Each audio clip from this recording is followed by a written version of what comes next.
Hello and welcome to the 25th episode of the DRM Gamecast. I'm your host, Mr. Black Magic, and here with me as always, DOA Head, and Get the name Randall. right.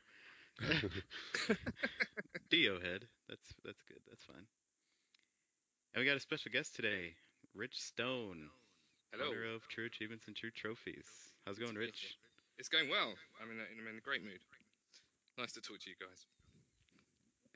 Watching a little football, hey? Yeah, I wasn't going to mention it, but yeah, I'm buzzing. I'm buzzing on the back of my team, beating our local rivals in soccer, which is something you guys care loads about, I'm sure. But to me personally, it's quite a big deal. I had a season ticket for 7 years at Tottenham when I used to live in North London, and unfortunately I'm a bit too far away to make it every week now, but I still watch all the games on TV, and it's a big deal for us. We haven't finished above our local rivals Arsenal for 15 years, and today's win took us above them in the table, so it's quite a big deal. Is the team called the Spurs? They're called Tottenham Hotspur, but nickname Spurs. Yeah, see, when you posted that on Twitter, I'm like, he can't be talking about the San Antonio No, Spurs. it can be confusing. I get that quite a lot. I do get that quite a lot. No, we're a little team in North London, but with a proud history, and hopefully the glory days are returning. But enough about soccer. And now for the Super Bowl. Yeah, we can do that. So, you want to start off just telling us a little bit about yourself? Sure. What would you like to know? I'm 40, just turned 40 the end of last year, which was pretty depressing, but I've got over that now. I'm married for 10 or so years now. Live in South London, work in South London, and had a little girl 2 years ago, Daisy. She takes a lot of looking after, but she's awesome. And I spend most of my time looking after True Achievements, writing new code for it, looking after trophies, with a bit of gaming thrown in every now and again. I've been gaming pretty much for as long as I can remember. My dad used to play soccer and used to take me to the football club when I was little, and they had arcade machines. They were the first places to have arcade machines. So I remember playing Space Invaders, Pac-Man, Asteroids, when I was just about tall enough to put the equivalent of a quarter in the slot, 10p as it would have been then for us. So yeah, got a Atari 2600 not long after that, and have moved on through the consoles since then, really. PlayStation, obviously Xbox, and now on the next gens. I even have a Wii somewhere. I think everybody owned a Wii at some point. Yeah, I've still got it somewhere. It's in the loft. Just waiting for someone to crack out Wii Sports one more time. What did you do before TA and everything? I've been a programmer pretty much since I left university. So I used to write desktop software, database stuff, but really before the web. There wasn't really web applications as such back then. Everything was done on desktop software.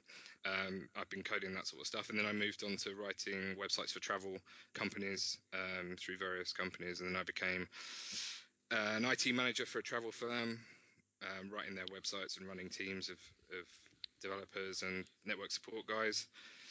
Then I became technical director for a software company with a team of about 30 developers, and then I quit that just over 3 years ago to do TA full time. So that was quite a scary leap, but it's paid off. Sure. I think it's working. I could imagine that'd be quitting the full nice paying job to dedicate full time to. It was. I mean, TA was bringing in a bit of money, but it wasn't anywhere near what I was earning then. But I thought if I really commit to it, then I thought I could make it special. I had so many ideas of cool features that we didn't have at that point, and I just wanted to write them. But being in charge of so many developers, and it was quite a high pressure job I was in at the time, really didn't leave me any time for either coding or gaming. So there was about a year. In fact, if you look at my gamer score or my TA score chart history, there's about 9 months where I barely played at all, and that was when work was tough, work was hard.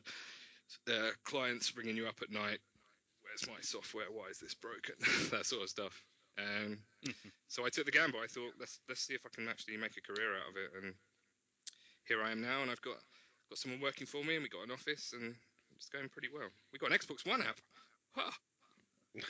Oh yeah, we were gonna bring that up. No, that's cool. I just keep forgetting sometimes. I know you probably mentioned this before, maybe on your own podcast, but where did this dream of True Achievement begin? You just wake up one day and be like, oh, I could do the gamer score system better. No. I'll tell you what I used to do. So when I was IT manager for this travel company, it was in London, and I was living just out of London, so I had a bit of a commute each day, probably just over an hour each way each day. So obviously that's a boring period, getting on a train or a bus or whatever, getting to work. So I started listening. That was just when podcasts were really sort of taking off, at least for me, where I started listening to them. And I was listening to like IGN, Three Red Lights, and Giant Bomb, and a few independent UK podcasts at the time. Or I was just listening to gaming ones, really. And a topic that was, if not weekly, but regularly came up was people comparing gamer score with each other, talking about specific achievements, people bitching that their 5 gamer score achievement in pressing start for The Simpsons was obviously considerably easier than, getting the Fire and the Flames on Expert. And it just, I don't know, at that time it just occurred to me that maybe there was a better way to do this. I was massively into achievements. I thought they were a very cool concept, but I thought there was a possibility that they could be more fairly scored. Plus I thought if you could have an idea of the relative rarity of an achievement in a game, that might give you an idea of how difficult the game was to complete. And that was it, really. And I had a degree in maths, which was pretty stats focused. So I had concepts of standard deviation and all this boring statistical stuff. And when it came down to it, I thought, I thought I had my sample of friends on Xbox Live. I had a look at the games they were playing. I did a quick sum of the scores that they had and looked at each achievement for each game that they were playing a lot. And my first estimates of the scoring system were a bit wayward. I didn't have the square root in there to start with, but once I did the square root in to work out the ratio, it just seemed to click. It fit nicely, shall we say. Yeah. Well, I was going to ask you that too. I mean, just coming up with the formula to calculate all the, the ratios just is crazy. It's not complicated, really. If you just think, like, if you take the people that have got the game, that's like your pool of people, isn't it? That's your sample. Mm-hmm. And then you take the people that have got the achievement, and then you divide one by the other, and that's the rarity of the achievement. Or the only complicated bit is then I square rooted that because the scores were going nuts. But it's not a particularly complicated formula when you get down to it. When you look at DLC, things start to get a little bit more complex, but we'll come on to DLC, I'm sure, at some point later on in this. Well, that's what I was actually about to ask. I was like, I think there's a few touches that complicate things. Yeah, DLC didn't really exist back then when I first wrote that formula, and when I first wrote the site. It was 2008 when the site went live. And just back then, all it was a leaderboard. It was just a recalculated leaderboard. So people didn't exactly flock there in their droves, shall we say. But it had lists of the achievements in each game, which was interesting. We didn't have a way to add guides or any solutions or anything like that back then. It was just, and there wasn't even a forum. The whole site's been hand-coded from the ground up. So when someone literally sent me an email to the contact us that said it would be cool if we had a forum so we could discuss ideas, I then had to go and write a forum, which was like, well, I've never written a forum before. So yeah, the whole site has been coded from the ground up, which means some things are a little bit slow to appear. But I'm quite quick at programming these days, so I can knock stuff out pretty quick. Like the game clip stuff that we put out that went live last week. Yeah. You guys seen that stuff? So that took pretty cool. 10 days start to finish. There was 2. Although, I gotta say, liking your own clip is pretty bad sometimes. No, but it's a way to publicise it, isn't it? It's a way to. I mean, I've got tons of clips, and most of them have been recorded automatically. But those odd occasions when you do actually think, hey, Xbox record that, I'm actually going to show my friends. I want them to see what I've just done. If it's cool. Yeah, it's just funny, you see, like, DOA Head has liked a video by DOA Head. Well, that has never happened. Thank you very much. I mentioned who did the video. It just say... Do Ahead has just liked a video. And then you click it, and it's a mystery until you look at that video. I would assume since you're quick on the ball to get all these new features, I don't know if you saw. I think yesterday was Phil Spencer tweeted out a picture of the supposed new Xbox screenshot functionality that'll come in a update coming pretty soon. Oh, excellent! No, I haven't actually seen that, but I will check that out. That would be good, won't it? Yeah, I would. It'd probably be a safe bet that you guys would have support for that feature, maybe, possibly. Yeah, we'll look into doing it. It shouldn't be a problem.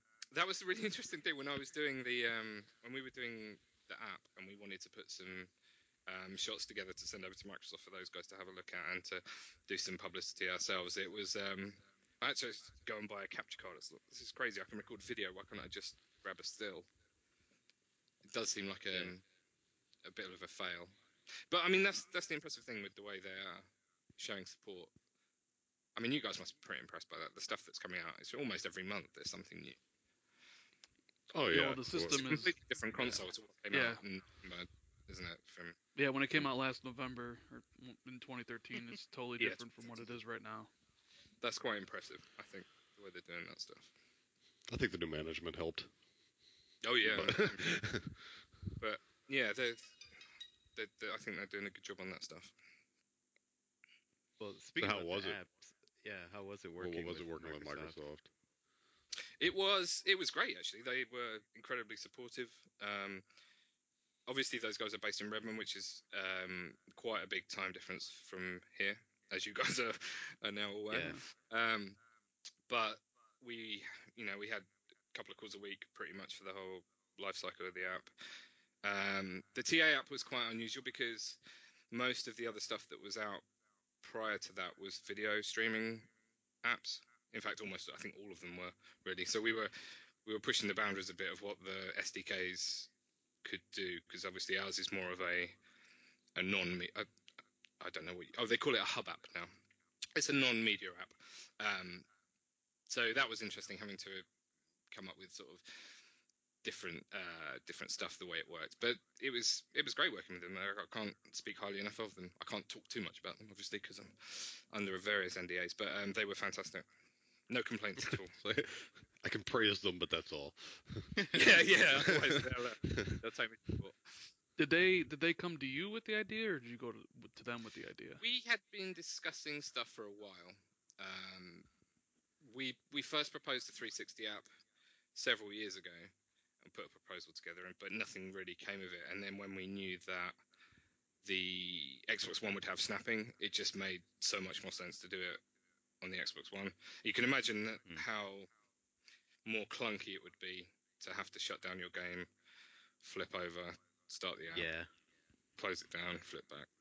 So it just made much more sense to do it in the snapped environment. The beauty is being able to bring up like a solution while you're playing, going for that particular solution simultaneously. Yes, in fact, things of that nature. The achievement. So yeah, that was cool. And in fact, learning about the achievement, the new achievement structure, that's all very different now on the One.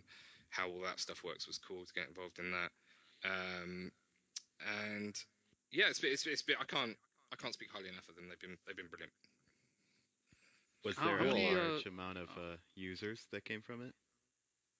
Site users? Yeah, just from people going on the app that might not have visited the site frequently before that. So we pretty much average, after year one, which was obviously no one had ever heard of TA, and it was just me and some friends.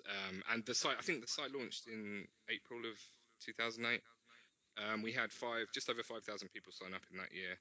Pretty much every year since then, we've averaged 35,000 pretty steadily for the next six years. And then last year, we were on course for our 35,000 as normal. And then the app launched. Then we had an extra 35,000, and we've already had 15,000 this year.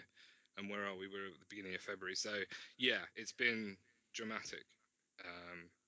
Nice. It's been cool actually, and a lot of people. It's not just new signups. It's people that had been on TA and then maybe they stopped playing, and then they got their Xbox One and they were like, oh god, TA's got an app out, and then they come back, and it's been quite good to see some old faces on the site that were around a long time ago that have sort of rekindled their love and come back, and I think the app has helped with that. for sure. It's given us exposure to people that probably wouldn't have heard of the site otherwise. Yeah, which is great too, because I mean, with all the ratios and all that work, the more people, the more accurate everything is. Exactly that. Yeah, and accuracy is. I mean, I'm a mathematician. I'm a geek. So the bigger the sample, the happier I am. It sounds silly, but yeah, numbers make a difference. And now so back in the day as well, you could pretty much sign up any tag you wanted, and we wouldn't even have a way to verify you had a real tag. But now, as you go to register, it checks your tag, it checks you haven't got your privacy settings on. So every single person that signs up now is a valid Xbox gamer, which is pretty cool. So not only has the numbers increased, the quality, if you know what I mean, of the users registering. Spam bots don't really register anymore. We used to have a bit of a problem with that, but no longer. Had you ever thought about just opening it up to everybody, if that's even possible? I think, like, my gamer card way back in the day used to kind of do that. We're just... In what way do you mean? Like, you don't really even have to sign up, like a way. Well, you can add friends that are not registered, and we track them, and they count in the ratio. So that is sort of that. I mean, we could. I suppose we could create some sort of crawler, like a Google bot crawler that would go out and that just find searches for every. Yeah, searches for gamers. Well, that's kind of what I meant. The ratios and the score would fucking go up astronomically. Yeah, they would. I mean, that is the interesting thing about it. Although we have a massive sample base, a lot of those people, in fact, probably the vast majority of them, are what you would call gamers rather than casual players. Those people are people that probably the hardcore of the hardcore. Yeah, I mean, that's obvious. Yeah, I don't know how many you would consider to be the hardcore of the hardcore, but that's probably the top 10%. But I would say most of the rest of the site care about achievements. They care about gaming. That they weren't just given a console by their parents and play one game of FIFA and that. They are passionate about gaming. So I think their scores are probably less representative. In fact, I don't know whether you noticed this, but after the app launched, some ratios did change. We did a stats piece for the site a month after launch, and I think the average ratio had gone up by something like 0.02 across all achievements across the entire site. So that shows you that the people that were signed up prior to the app did have a more completion outtake on games. The people that signed up post app had a lower completion percentage. Yeah. Well, yeah, I'm sure it would get much worse if it was just opened to everybody automatically. We would struggle with data storage, if I'm honest. I mean, so what have we got? We got 300,000 tracked now. What's the user base of Xbox Live now? I don't even know. It's something like 50 million, isn't it? Well, I mean, there's user base and then there's active user base. So, I mean, active, who knows? But quite a lot. I mean, I think Microsoft's, just Xbox Ones, they said, I think they're at, 12.5 shipped. Maybe 11 million sold. I mean, if you just have one gamer pack. Obviously, most people would have tags. So you're looking at, I don't know, let's say 100 times what the data we have now, just as a bare minimum. And we have a table, one of our tables has 700 million rows in it. So I don't know if any of you guys are 700 million? Yeah, it's the Gamer Achievement Table, as you'd expect. This is a record of every single achievement every single person on the site has won, which adds up to 700 million achievements across the site. So if you were to multiply that by 100 and then try and make a website run off of that table, it's going to be pretty But slow. Just think how much all those Call of Duty games would be worth. Yeah, that's true. You'd just be sat there waiting for the page to load, though. You'd never know. I would be cool with my my True Achievement score going from 1.4 million to 10.4 million. That'd be cool. Okay. Well, I could just stick a note on now if you want. I want to be number one for the day. It was a mistake. Richard had a beer. He was happy. The Spurs had won, and he got carried away. It was like the guy on I think it was a year ago when he checked his PayPal account and he had $1 trillion in there, and he was like, "What?" And then they took it back. They took it away from him the next day, and he was like, "Aw." One day. They took away $1 trillion. Come on. Yep. Going from the richest man in the world to the brokest man in the world. That's harsh. In the span of 24 hours. You should have charged him interest. I got a question.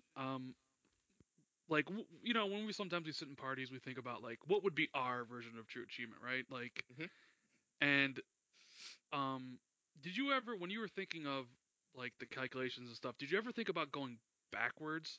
Like an example would be Avatar is not worth 1,000 points; it's worth 1. Yeah, gotcha. Do you ever think like that way? Would need a way to. So you're saying you start with 1 on every game? Well, no, I mean like it would be Avatar is completed by 100% of the people, or roughly 100%, so it would really be worth like just 1 point. But then a really hard game, would be worth you base it entirely on the number of people that have completed it, or the percentage that have completed the game. I mean, I guess I was just more. See, thinking I'm already hooking for ideas. Yeah, you're already going past our thinking. You're going too much into it. Sorry. I mean, he's just talking about a game so easy that it's actually like negative points. Like, instead of bringing your score up, it's such a joke of a game. It brings your score down. Oh, I see. Yeah, I don't know. I'm not sure they'd sell many copies if that started happening. Certainly not to TAs. I tell you what we could have done. We could have not tied the. Excuse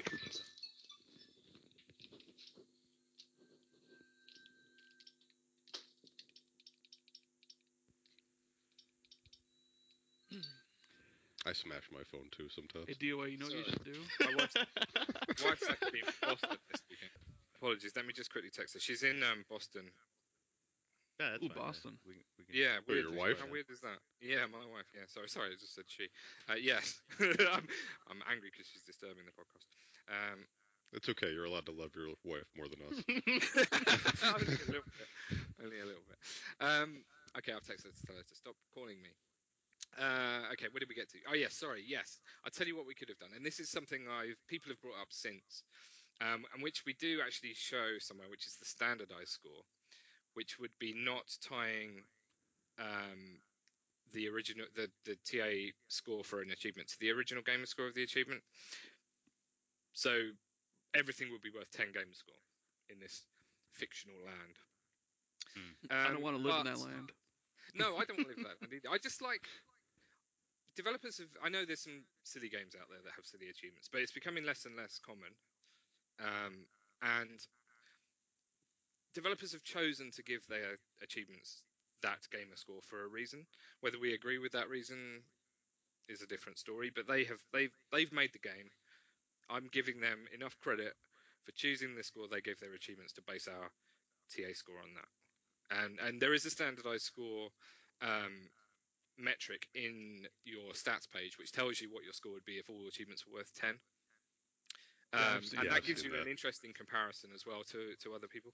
But I mean, we've got such a wealth of stats that if you want to compare yourself to other gamers and not just look at things that are to do with gamer score, I mean, you can look at completion percentage, you can look at ratio. There's a ton of different things you can use to compare. I might even be ahead on one of them somewhere.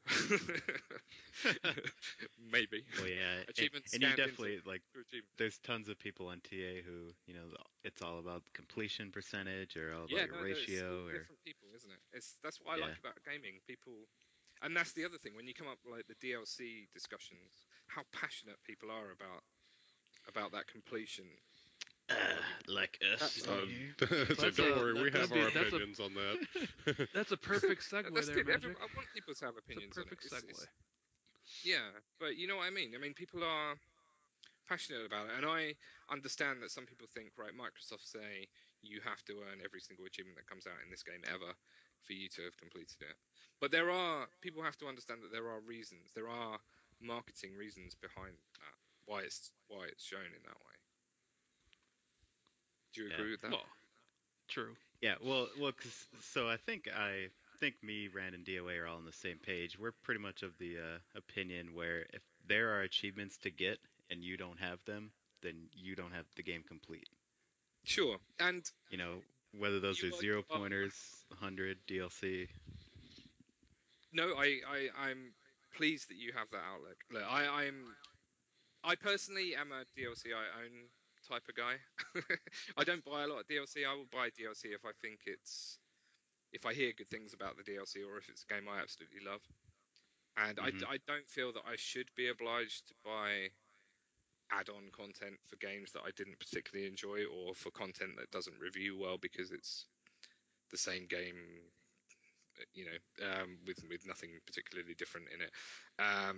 But I spent a lot of time building into TA a way for you to choose your setting and then see the site reflected in the way you want to see it. So if you choose all DLC, then everyone you look at will appear as all DLC to you. So you can live in your all DLC happy bubble, and I can live in my own DLC happy bubble, and we can coexist in the same site. Damn it, Rich, really you were supposed to be in our bubble. I can join your bubble, but my completion percentage is bad enough. I don't even know what it would plummet to if I was to take that leap. In fact, you can tell me. Just look at my page. It's I'm hovering around 41, I think, as it is. But I imagine I'd probably dip below 40. I'm gonna go look it up now. The only thing that's a little weird to me about having the different bubbles, as you put it, is the like a leaderboard will look one way for one person and completely different for another. Like you'll see somebody who's like, I'm in the top 10, and I look at it and like, no, you're not.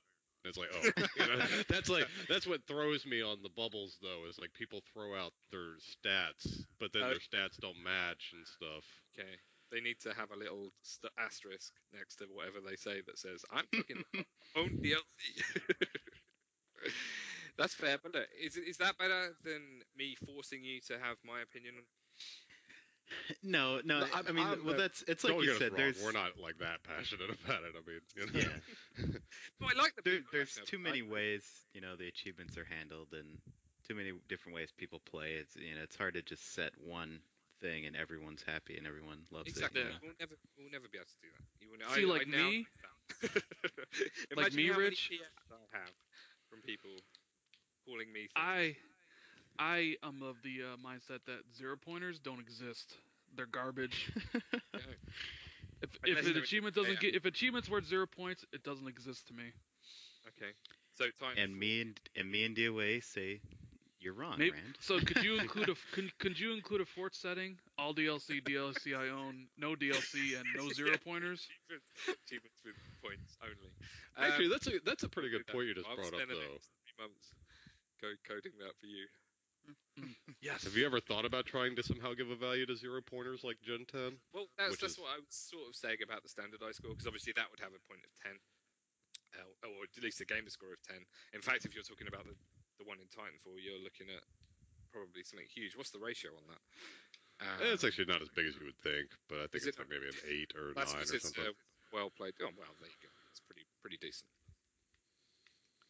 I don't know, big ones to me are like 20, Really? I don't think I have anything like that. Nothing in the 20s. Still, you guys are a bit more hardcore than I. I don't have time. I'm too busy trying to import game clips and allowing people to choose what DLC setting they want. What about games that have like permaglitched achievements? Like, say, Cars Race-O-Rama, with that, you've only ever been able to get 900 out of it at any point. What are you suggesting, that we should allow people to count it as a completion if they get every achievement in a game? Well, I'm not saying that you should, because I mean, like I said before, I'm of the opinion that, yeah, but I'm just saying, has it ever been talked about, like, or like that Hellboy game, for example, where 840 is all anybody's ever been able to get. It's been discussed in the forums a lot. I don't know. I'm not of the mood to do it. If enough people badgered me about it, I would do it. I would put it to a site vote anyway. There are a lot of things like that where everybody has their own opinion, and I like that everybody has their own opinion. If there are things like that, then I will try not to put my opinion on everybody else. I will try and take that type of question to a site vote. I'd much rather the community decide stuff like that than I make an arbitrary decision and upset people. At least if democracy is in action, then people don't shout at me. Yeah, like the latest site vote was for the title update change. Title update change, yeah, which was interesting actually. I didn't think that one would win. Looking at the passion, there is a vocal minority in every set of opinions. Have people that are passionate and vocal. And there was a lot of people that I thought were going to be. I thought the vote would go a different way to the way it ended up going. Basically, is what I'm trying to say. Which one did you think it was going to go to? Now you got me curious. thinking that, or saying that the ratio should be full game ratio, but you should lose your completion if you haven't completed the title DLC. And that was the way I thought it was going to go. I was happy to do that work to make that happen, but it wasn't actually the way it went in the end. People wanted the ratios to reflect the full game, but they also wanted the completions without that to be there. So that's what we ended up doing in the end. How do you guys feel about that? Do you think that was the wrong outcome? I voted option A, which was it should count for ratio and completion, but that's just me. Yeah. No, that's why I voted the same. That's why I did too. But because you can always make these things way more complex. Because I was also thinking at the time that came out, I was like, well, what about something like Halo, where the title update, the first one anyway, was out before the game even came out? It's like, then you don't even have the excuse of, well, I got rid of that game. It's like, it was there from the start, you know? You're absolutely right. And that was like a weird, I mean, in fact, that whole game is a bit of an unusual one in the fact that it's got such a massive score, such a huge number of achievements to start with. I mean, that page takes a while to even load on TA. There's so much content on it. Well, yeah, I'm sure Xbox One in general has made things a lot more complicated, you know, in terms of like free achievements and adding achievements whenever they want, and title updates and DLC obviously. And challenges and the whole system is pretty complex now, and the whole progression stuff is pretty cool. I love the fact that although there are some games that don't even support it that you think would, but for those that do, where you can see your progress, I love that. I think that's great. That's a real neat feature. Yeah, it's kind of sad that not many games actually use it. You know, you get a lot of these games where it's kill achievement kill 1,000 of this, and it's just like, oh, no tracker, thanks. It's annoying, isn't it? Because I know. We've built some of that stuff into the TA app for things like reading the news stories or various other ones that we did that were. Actually, I really like that y'all have that, because like on Halo, not only did you have the percentage bar, but it would actually tell me the exact number. Yeah. Like on medals, like get 10,000 medals. I remember using your site. Because on the Xbox, it would just be like you're at say 90% or 91%. Oh, you can't actually. But when I went on. Yeah, you couldn't actually see the number. It would just give you the percentage. But on your site, it would actually say, like, you have 9,187 medals. You know, like if I wanted to see the exact amount. That we've put in... Well, I like to think that we've put in that are actually better than the way it's done on Xbox.com. We're better than Microsoft. Well, a little bit. I've got to be careful what I say.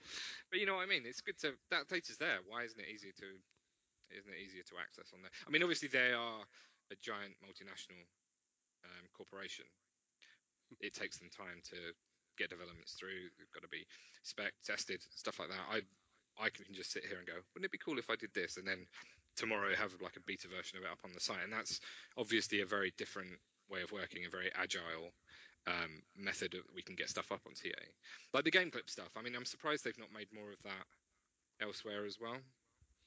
I imagine it will come, but it was pretty easy for us to build that system and add the stuff that we have done to it. So I think video is becoming a much bigger thing. It's so easy now, especially with the Xbox Recorder and the Upload Studio to edit your clips and record really cool stuff. And now I think we'll see the site gradually move over to people recording their solution guides on their Xboxes rather than uploading them to YouTube and doing all that stuff. Which is it's just a lot easier, isn't it? If you can just literally just talk to your Xbox and have a guide there. No, I've actually started to make a couple of video guides, which I'd never did before because I don't have a capture card and I don't really feel like buying one. No, exactly, and it's trivial to do, and then 10 minutes later it's on TA anyway, so it's not. All you have to do if you want to put that in a solution on TA is just paste the link, and it'll embed the player directly. So it's pretty straightforward, and that's pretty neat. I wonder what's coming next, because Upload Studio version 2 is supposed to be coming out of beta pretty soon. Ooh. Like the next version of Upload Studio for Microsoft. Like that's supposed to be hitting the preview program pretty soon. So it'll be interesting to see like what they learned from since it launched and see how they improve it. And I know you just did video clips. You might have to scramble again because they might change. Oh, yeah, maybe it's entirely possible. But we're happy to scramble. Now I'm full time. I can scramble away anytime I like, which is good. And now I've got a developer too, so it's like two of us can scramble. Well, so speaking of that, since you're full time, what is a day like for you? Like a typical day running True Achievement. Like what does that entail? So I generally go to the gym like first thing, and then I'll head into the office by about 9:30. Matt will be there, hopefully. At that point, I'll make sure he's ready to do whatever he needs to do that day. Make sure he's got an understanding of whatever it is he needs to do, because the site is a sprawling monster of code. I've grown up with decent methodologies for coding, so I hope that it's understandable for him to dive in there and just get on with stuff. But he's relatively new to programming and completely new to the site, so I have to make sure, I have to sort of babysit him a little bit, although he's only been with me, 6 months now, and I can pretty much just leave him to get on with stuff on his own now, which is pretty amazing. But I will always try and steer him in the right direction at the beginning. Is he your only official paid employee or whatever? Yeah. There's just the two of us, but we have a vast. I think there's 90 volunteers across the different teams. 90? Yeah. So I think there's 20 in news. I actually broke down the numbers earlier. Let me just grab them because it's quite interesting. There's 20 in news, 20 in walkthroughs, 20 in game info, 15 in investigations, and 15 mods. Yeah, I remember didn't you just hire some people for investigations actually? Because I remember that. We regularly, maybe sort of every 18 months we hire people, because I mean it's quite difficult, because obviously it's an unpaid position. It can take up some time. Like in each of the departments, I try and give tools to make their jobs easier. So for example, this week I just did something for the Newshound, so that when we auto-tweet our news stories, if there's a carousel image for the homepage, that appears in the tweet, and that went live yesterday. So it just makes the tweet stand out a bit more. But they have all sorts of tools to write their news, upload images to the site, all that sort of stuff. And investigations have tools for running reports, zero timestamp stuff, and we try and make it as easy as possible, because obviously, as I say, there's 700 million rows in that table. Where do you even begin to try and look? So they have enough tools now that it makes it relatively straightforward for them to pick up obvious cheats, shall we say. In fact, when people sign up to the site now, we automate a check on their achievements. And if we find a whole ton of stuff that is clearly cheated, which is pretty easy to spot games saved, if you've got an entire set of 20 games that all have the same timestamp for every achievement in them, you can pretty quickly say, that guy doesn't look good. And do you want that guy to appear at the top of your leaderboard until the investigations team then go and complete a report, go through, add all those achievements to a report, vote on the report, give the person a chance to come back and say, oh, actually, this was all legit, I had a glitch, which they always say, and then knock them down, and all that time they've been sat at number one? You don't really want that, do you? It's just, it makes the site look amateurish. So we now check a load of that stuff at the minute people sign up. The minute we first pull all their achievements in, there's a what I call cheat bot that goes and checks a load of stuff. And we don't, if we find anything that's massively suspicious, we don't put them on the leaderboards at all. Well, speaking about the cheater policy, what do you think about that in general? Because I know when that first kind of started, and the whole investigation managers and all that kind of started, there was a lot of uproar, and there was all the stuff with the Halo, what was it, Halo 2 PC, I believe, and a couple of other games. Was a ton of stuff. There's the World at War. The World at War 0. The glitch lobbies. Yeah, in fact, World of War was probably the one game that made us come up with the game removal system. So there was never a way to do that before. You were either what we considered a cheat, in quotes, or you were fine. And there was no middle ground. But because people had proof, or it was becoming more and more obvious that people could legitimately go to a lobby and then have achievements hoisted on them without them wanting to be involved, we had to come up with some sort of allowance for that. But at the same time, we didn't want the ratios to be flawed for that game. It's just really difficult to do. It's a very difficult balance. So we took it to a site vote. How do you want us to handle this stuff? Because it's a real shame. If none of that stuff existed, I'd be a million times happier, and there'd be a ton of extra features on the site. Because the amount of code that I've had to put in to allow for the investigations team to do their work, all of that reports, the game removal, all that stuff, the non-tracking, stat tracking, all of those different levels. There'd be a whole ton more features. So it's a shame that stuff can't be eradicated, but I guess you're never going to be able to stop people hacking. But at the moment, I think it works well. I don't know. What do you guys think? I mean, I don't often hear negative things about that side of the site anymore. There were times when people would send me quite angry PMs before we had a way to remove those games. I know it sounds like I'm constantly. Oh, what, you mean like people getting accused of cheating and being like, I didn't do nothing? Yeah, but I mean, quite often it's really clear that they did, and they will still say, because they can't see the timestamps, so it's far less obvious for them to know what we can see. I remember one time I got an email that was like, explain yourself, and I did, and they were like, oh, okay, well, that was a good explanation. All right, you're free to go. Yeah, exactly. I mean, there are people, obviously, the investigation team are really thorough. They have information on any game that has achievements that could be slightly glitchy. So they won't, but that information only comes through either them playing it themselves or from people in the community having proof of this happening. So is it marked down that all Xbox One achievements can be glitchy, slightly glitchy? It feels like that, doesn't it? It's only in the last few weeks. Wow, Christmas time and all of that. It's less glitchy. It's just that they don't pop and then suddenly they pop about 3 weeks later. It's been a bit of a mess, that whole thing. I'm a bit surprised that they haven't been able to handle all that stuff better. Seems like it's because it's an app instead of being part of the operating system, or at least, I mean, maybe you have a different perspective since you're good at programming, but that's how it came across to me. I'm looking more from the DDoS side of things. I'm surprised that they don't have ways to mitigate that better than they do, and Sony obviously exactly the same. It does seem strange. I mean, I've got a story for you. A guy contacted me on TA probably 4 years ago. I can't remember what I was doing. I was just checking something in bed. I just woken up, just sending some PMs on the site, and this PM, the site just went down for like 5 minutes, and it was completely down. I was like, I checked the servers, couldn't even get onto the servers. I was like, what's going on? Logged back into the site. It came up again about 5 minutes later. There was a PM in my inbox that just said,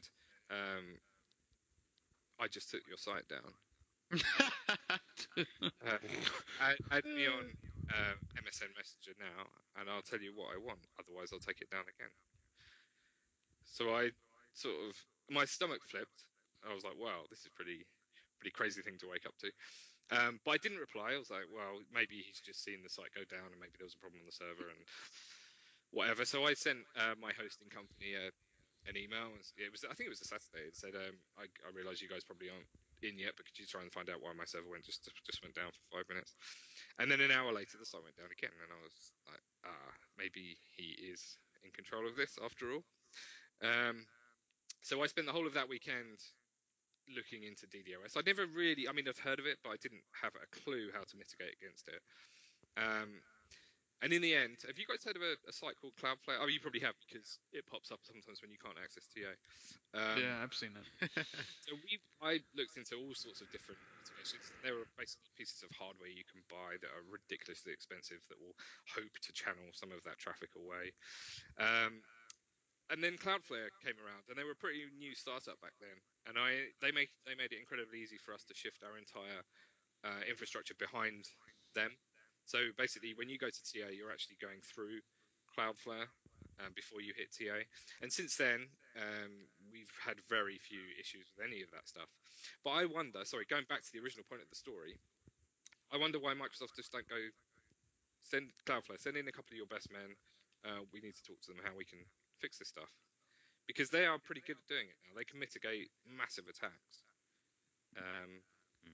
So I don't know. And you think the amount of money people are paying for live and on their Xbox Ones and the games and everything else, you'd think it would be pretty important to keep that stuff running 24/7. It even seems like we're still getting some of that downfall from the Christmas attacks. I mean, it does. There was another going down period of downtime the other day, wasn't there?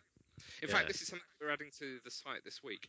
I got fed up with going on TA and then realizing there was a problem with people say, oh, the scanners aren't working. And then I go, oh, right, okay.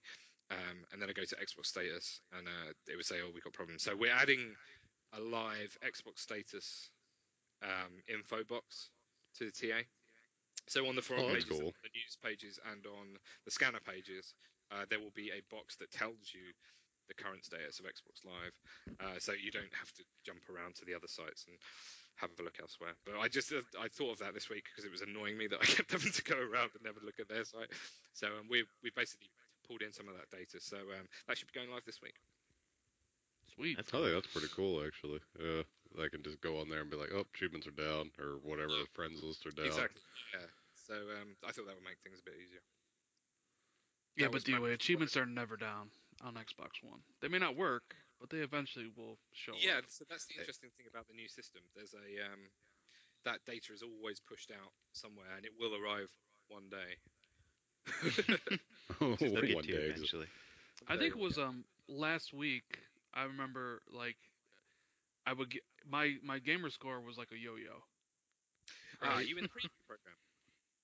Yes, I am. I'm in the. So there was an issue where I think if you logged into your 360, it was missing certain games that you'd played on your Xbox One, or it was missing the score from certain games that you'd played on your Xbox One since you joined the preview program, or something like that. There was quite a big discrepancy. It was like some people had like 20k disappeared. I didn't have that much. It was like 800, but it's interesting because like on my dash it would have one score. My achievement app would have a different score. The leaderboard that the Xbox One would have a third different score, right?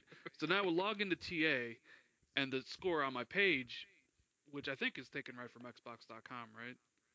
Well, it's taken from the place Xbox.com takes their data from, yeah. Right, but it's weird because what I would know what the right score was I would go into my achievement stats page on TA, and you guys would actually have the right gamer score there. Yeah, because that on that page is just the total of every achievement you've earned.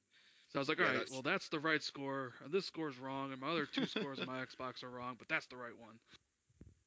Yeah, there is this sometimes on Xbox. So the way we check to see if your scores have changed is we look at your total score, and then we look at the number of achievements you've won in each game. And at some point over the last couple of weeks, they were having a problem where they triggered that you'd won the achievement in a game, but the total number of achievements in that game wasn't going up. The total number of earned achievements in that game. So even though you were winning achievements, they weren't showing up on TA because they weren't incrementing that total achievement counter properly. So yeah, we get a knock-on effect of all this stuff as well. I'm constantly sent PMs asking me to fix Xbox Live and why am I achievement not showing up and stuff. There's a lot of people fix Xbox Live. Yeah, what the hell? Unfortunately, I don't work for them. No. I just have an app. Yeah. Just an app here. This has probably cooled off a bit, but how were you last year when the one came out and was kind of underperforming and all those drama? Did that concern you, especially since you had kind of gone all in on TA? Yeah, I tell you. So it was before that, in fact, when the first announcement show, which was before E3, wasn't it? So they had. Well, yeah, all that drama with the DRM and. Yeah, that whole year was. It was worrying. First of all, I didn't know if there were going to be achievements, so that was obviously a big thing. When that was finally confirmed, I was like, phew. But then it was, but really, this is the best TV watching device you've ever got. I was like, where's the games? Where's the games? I don't care.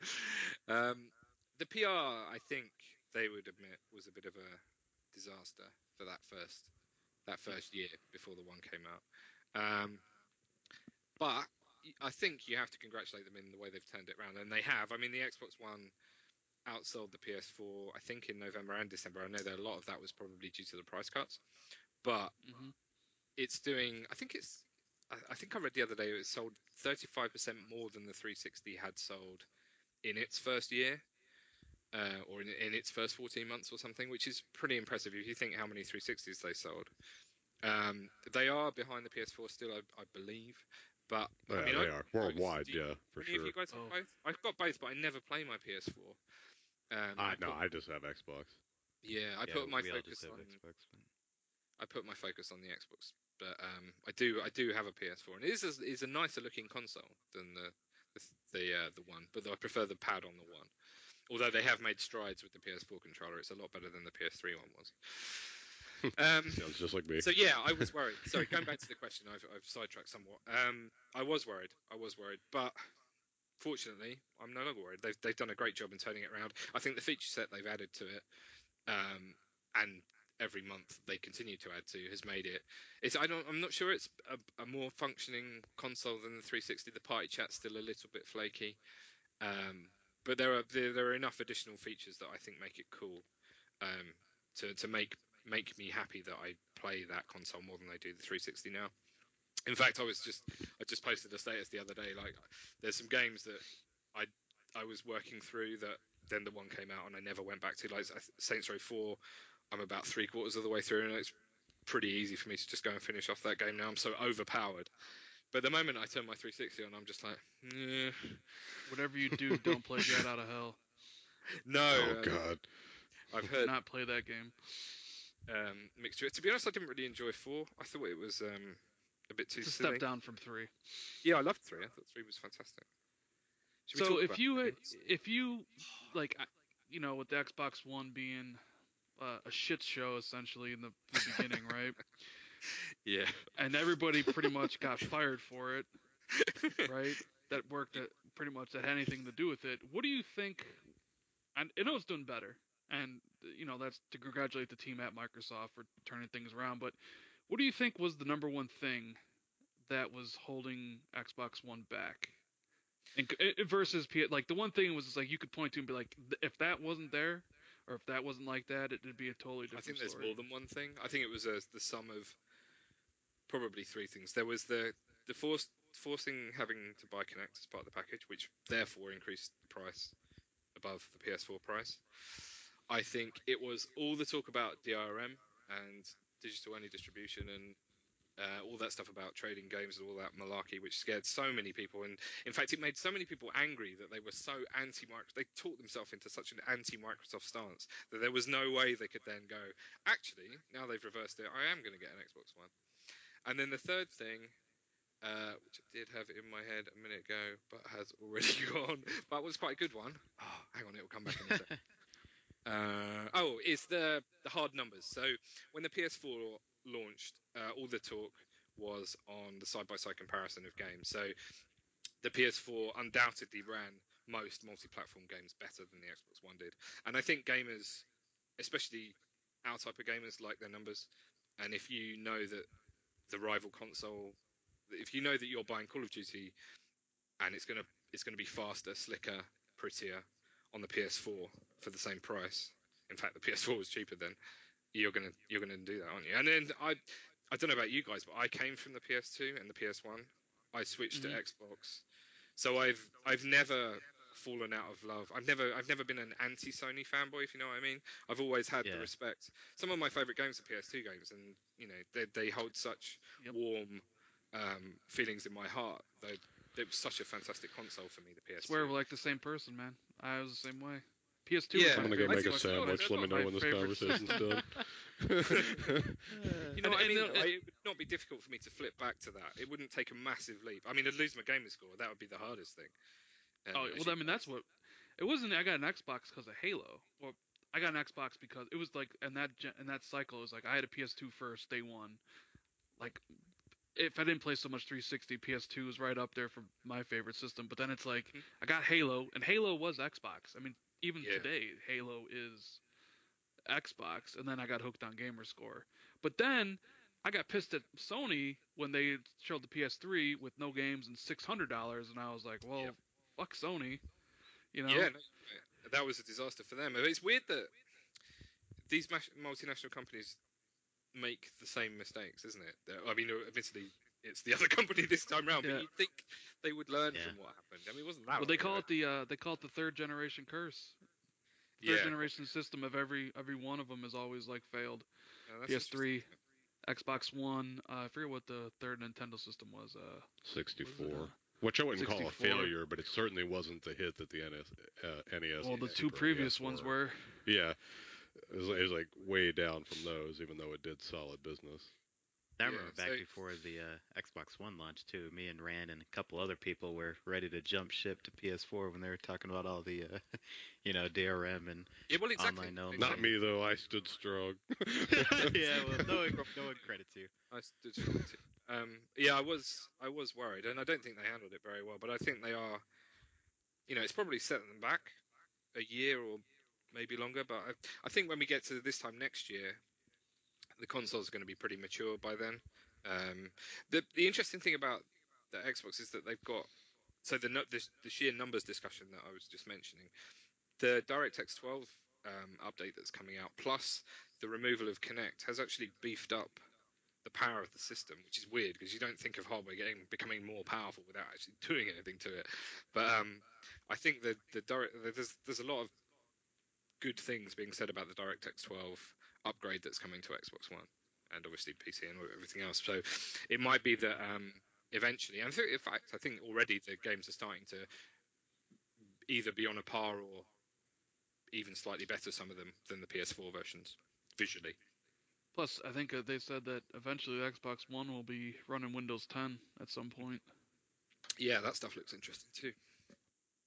Yeah, it's Windows 10 everywhere. Interesting to see how all that comes to play. With streaming from Xbox to PC and vice versa. Yeah, that stuff looked interesting, didn't it? I'm intrigued. What is your personal thoughts on Kinect then, since we brought it up? You like it? You don't like it? The first time I used it on the 360, I thought it was pretty cool. So what would that have come with? Kinect Adventures, yeah, and it was a similar feeling to the first time I played Kinect. It was like, wow, this is actually really cool. Family or friends, get them all around, have a good laugh. But it didn't really get used very much at all. Like, I know they tried to crowbar it into a few things, like it was sort of bolted onto Forza. It was in Mass Effect a little bit that you could do stuff with Kinect, but I never really found it intuitive enough to use. And then when I went to Gamescom, would have been 2 years ago, and they had live Kinect Xbox One demos for us to mess around with, and they had this really cool wireframe skeleton thing with you could stand, 6 of us could stand in front of the Kinect, and all of our skeletons were perfectly mapped on screen. It was really cool. Every movement was really clearly defined. I thought they've got something really special here, but when it comes down to it, I just want to play shooting games and driving games. Well, yeah, see, that's always my thing. It's, the Kinect can be a technical marvel as much as it wants, but when it comes down to it, I need to be able to move in my game. Yeah. And I feel exactly the same. I have been playing Disney's Fantasia over the last couple of months, and that's been quite entertaining. Well, that's a harmonics game, so you know it's good.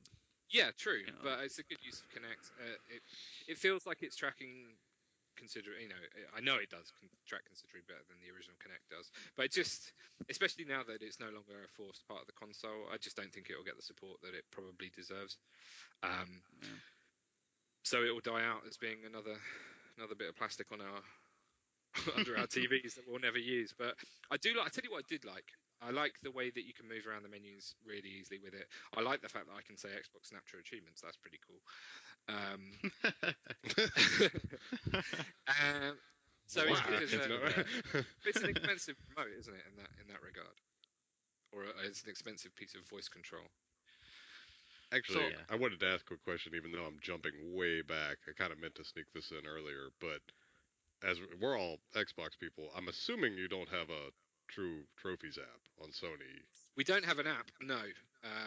That is something that I have been thinking about, though. I think it would be cool, but they don't have the snapping, so it would not work. Yeah, that was kind of what I was getting to. I was like, I'm pretty sure you don't have this. Have you considered doing it, or I was doing it? I was only looking at applying for the developer license this week, actually, and I was umming and ahhing about it, but I think I might do it anyway. I think it would be good. It would be relatively easy for us to do now because we've obviously built all the infrastructure. All the API calls are done and all that sort of stuff. So if we could get the approval to do one, I think it would be worth it. And I don't think it would be a massive time sink. Like doing the original app was big because we had to design how it was going to work. We had to then design all the calls to the database and all that sort of stuff, write an API and all that jazz. But that's all done now, and we've got a working. Hopefully, you guys like the way it works, the way it feels.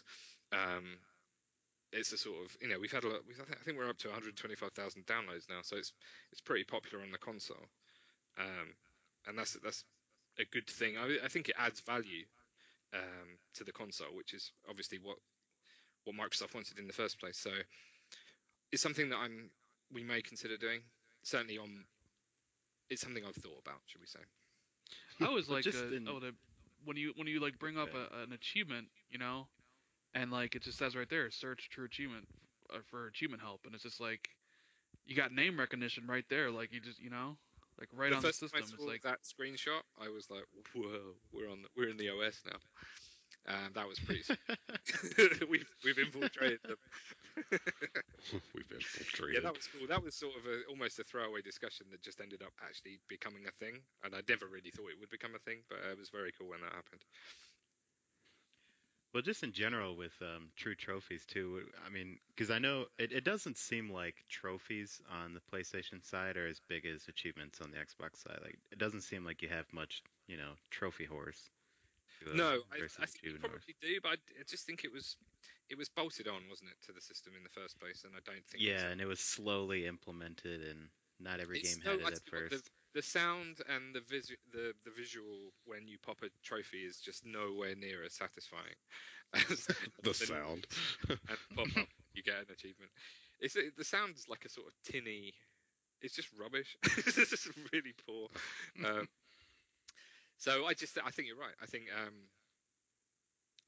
don't think it's taken off as much, which is a I shame. assume Yeah.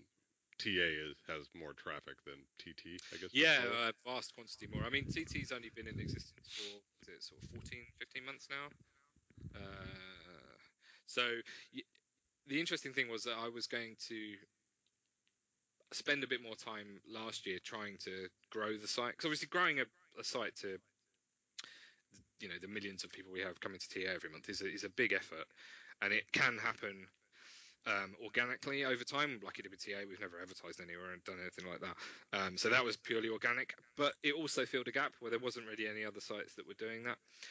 I think for PlayStation there are sites that have that sort of tracking and some of the stats that we have on TT, but it seemed like a waste to have all that code there that was pretty easy to turn around for another system. And the gaming session stuff and all that, there's some pretty cool features in T8 that are done and ready.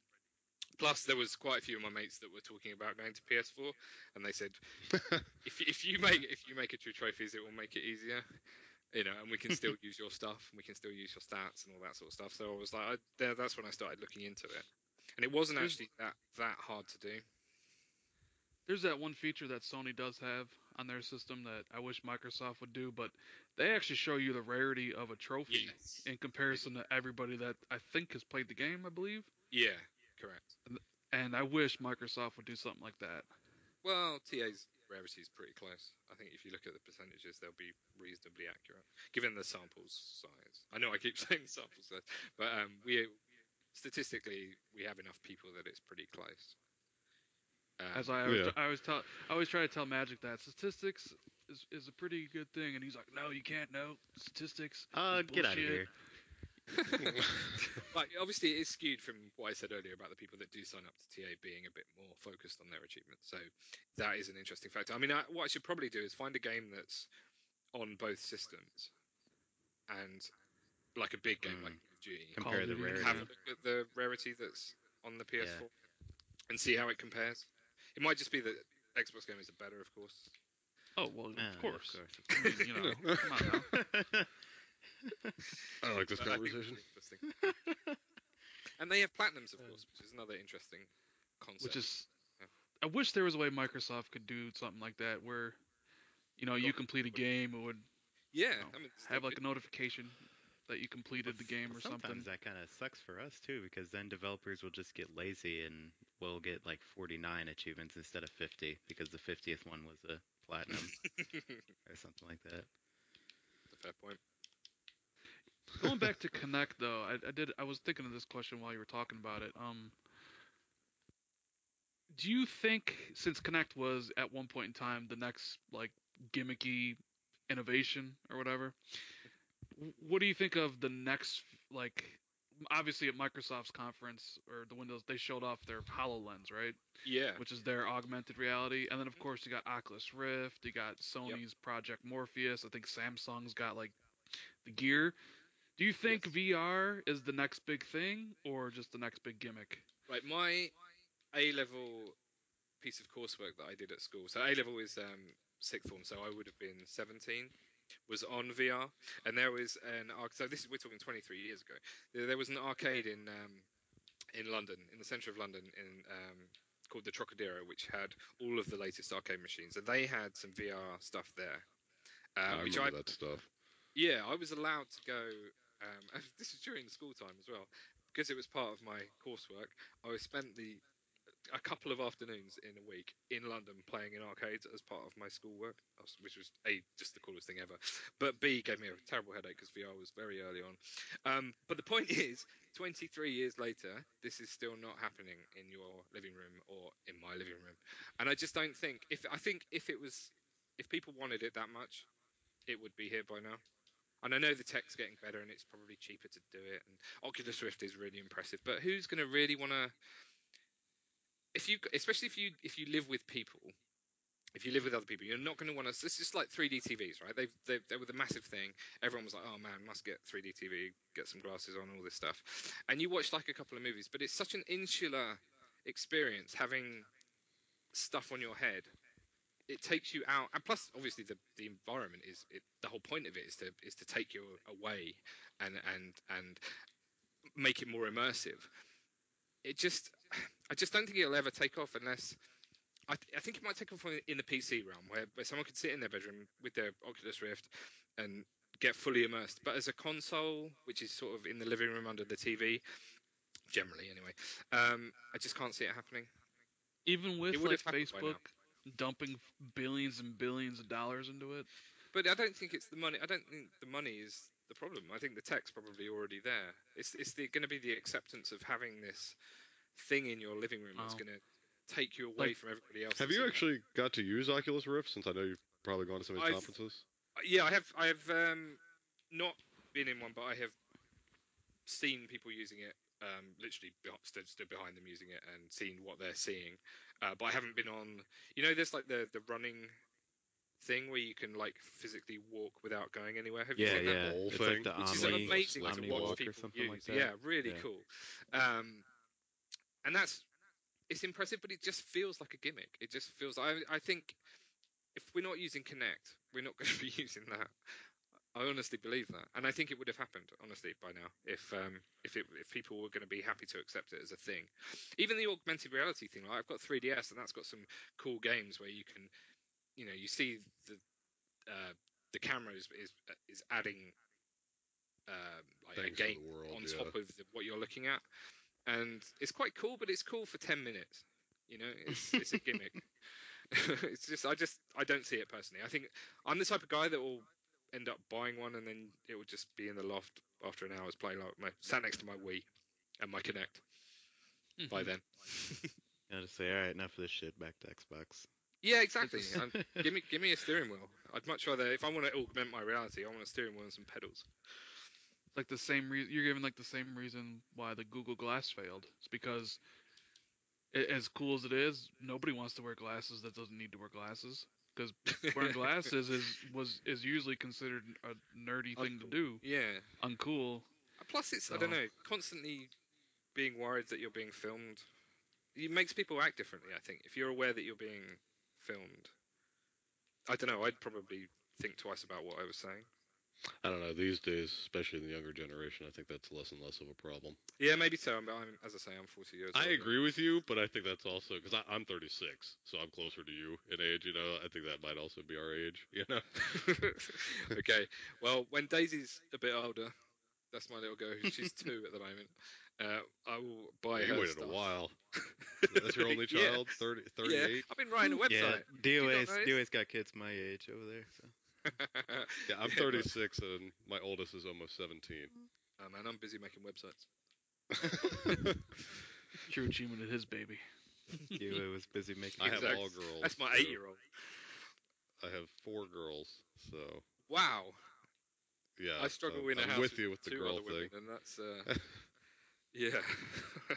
You need some Oculus Rift. I need to augment my reality. It's becoming too much for me. I hate to keep jumping around, but once again, I had a question I meant to kind of get in earlier when we were more on this subject, but damn it, I want to know, was there ever, like, alternate names for TA? that you had considered, but ended up going with TA? There wasn't really. As soon as the whole concept was that it was a true scoring system, it seemed like I probably looked at something like True Score or True Gamer Score or something like that, or considered it. But True Achievements, I don't know. Right as soon as I think start. probably the first time I said it, it sounded like it sort of flowed off the tongue a bit. And luckily the domain was available. I searched for True Achievements, and I think there's a famous article in the States about some American politician, and it was like their first true achievements were to do this, and that was the thing that always came. It's like one day we'll be above that news story on Google, and now we are. I was gonna say, I assume you conquered that goal. Yes, achievement unlocked. Top of Google for true achievements. So we got a couple of fan questions that people sent in. Shoot. So Purple Fears wanted to know if there are any updates on the new Office. On the new Office. So we've been in the office for, how long have we been in the office for now? So it was July last year we moved in, so 6 months. The first thing I did was try and make it a bit more gamey, because it was just white walls. So I bought some iconic artworks from various different games. So we've got a shot from Call of Duty. I did tweet a picture of it actually. If you look back over, I saw a couple. They looked really good. That is in front of both of us as we're working away day to day, and it's quite nice. It just makes it feel a bit more or less like an office and more like a gaming environment. We have 2 Xbox Ones in there because we were developing on them. In fact, that was one thing I was going to say. So as a web developer, it's pretty cool that I can just work on my PC, and when I run some code, it appears in a browser, and I know that's how you're going to see it. And it was amazing that when I was working on the Xbox One app, I could literally code in exactly the same way, slightly different software and all that sort of stuff. But when I pressed run, it would appear on the TV next to me on my Xbox One. The first time I actually pressed run, and something, obviously it took about 50 goes to get it working.